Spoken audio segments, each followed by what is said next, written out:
Sir, ഇപ്പോൾ നമ്മുടെ വളർന്നു വരുന്ന വിദ്യാർത്ഥികൾക്ക് ഓൺടർപ്രണർഷിപ്പും സ്റ്റാർട്ടപ്പും അങ്ങനെ പല ഇനിഷ്യേറ്റീവ്സും നടത്തി വരുന്നുണ്ട്.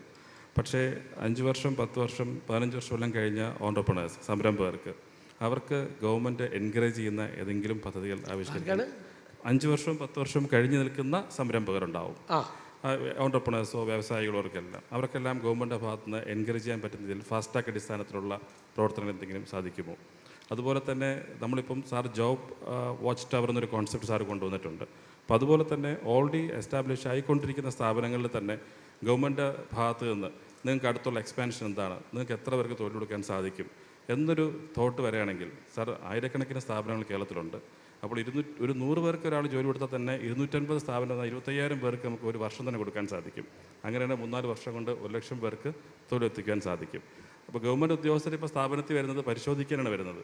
അതേപോലെ തന്നെ ഒരു ഇൻവെസ്റ്റർ ഫ്രണ്ട്ലി മോഡലിൽ വന്നിട്ട് നിങ്ങളുടെ അടുത്ത എക്സ്പാൻഷൻ എന്താണ്, അത് മാത്രം കേൾക്കുമ്പോൾ തന്നെ സാർ നമുക്ക് എന്തെങ്കിലുമൊക്കെ ചെയ്യാൻ തോന്നും. നിങ്ങളുടെ അടുത്ത് എന്തെങ്കിലും പുതിയ പുരോഗതി ഉണ്ടോ എന്നൊരു അവസ്ഥയിൽ.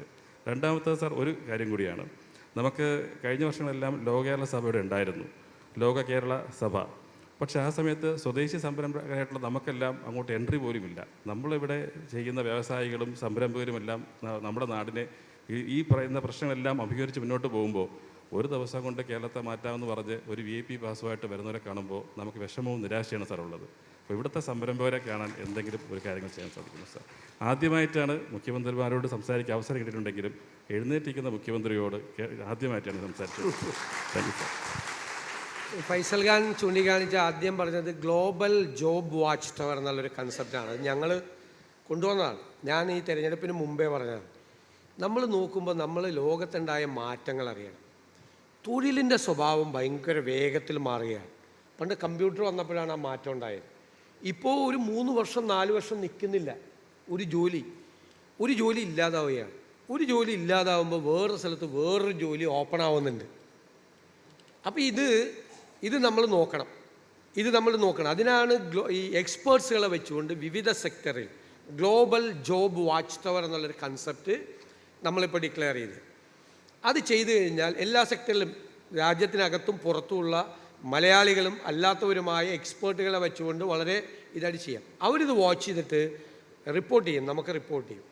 അത് ഞാൻ ഹയർ എഡ്യൂക്കേഷന് വേണ്ടിയിട്ടാണ് അത് ഏറ്റവും പ്രത്യേകമായിട്ട് ശ്രദ്ധിച്ചത്. അവരത് റിപ്പോർട്ട് ചെയ്യുന്നതിനനുസരിച്ച് കറസ്പോണ്ടിങ് ആയിട്ടുള്ള റീസ്ട്രക്ചർ വേണം കരിക്കുലത്തിൽ. അതനുസരിച്ചുള്ള കോഴ്സുകൾ ഉണ്ടാവണം. പിന്നെ സംരംഭകർ നേരിടുന്നൊരു വെല്ലുവിളിയുണ്ട്. നേരത്തെ പറഞ്ഞതുപോലെ അവർക്ക് സ്കിൽഡായിട്ടുള്ള വർക്കേഴ്സ് ഉണ്ടാവും, ഇല്ലേ? ഇതില്ലാതാവും. അവരെ റീസ്കിൽ ചെയ്യാൻ സപ്പോർട്ട് ചെയ്യണം. നമുക്ക് സംരംഭകരെ സപ്പോർട്ട് ചെയ്യണം.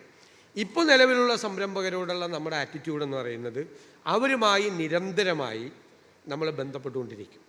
പിന്നെ കച്ചവടക്കാർ, ബിസിനസ്സുകാർ, ട്രേഡ് നടത്തുന്ന ആളുകൾ, ഇവരൊന്നും സർക്കാരിൻ്റെ ശത്രുക്കളല്ല, സർക്കാരിൻ്റെ മിത്രങ്ങളാണ്. എന്ന് വെച്ചാൽ ഞാൻ അവരെ കാണുന്നത് ജെനുവിൻ ടാക്സ് പേയേഴ്സായിട്ടാണ്, യഥാർത്ഥ നികുതിദായകരായിട്ടാണ് അവരെ കാണുന്നത്. അതിലൊരാൾ അവരുടെ ഒരു കട ഷട്ടറിട്ടാൽ, ഞാൻ ഇന്നും ഉദ്യോഗസ്ഥന്മാരുടെ മീറ്റിംഗ് പറയാം, അതിൻ്റെ ആദ്യത്തെ വിക്ടിം ഗവൺമെൻറ്റാണ്. ഇപ്പോൾ കേരളത്തിൽ നിന്നിപ്പോൾ ഞാനൊരു ഉദാഹരണം പറയാം. ഇപ്പോൾ ടൈൽസിൻ്റെ കട നടത്തുന്നു കുറേ ആളുകൾ ചെയ്യുന്നു. ഞാനൊരു 5000 സ്ക്വയർ ഫീറ്റ് വീട് വയ്ക്കുന്നു. ടൈൽസ് കർണാടകത്തിൽ നിന്ന് വരുവാണ്.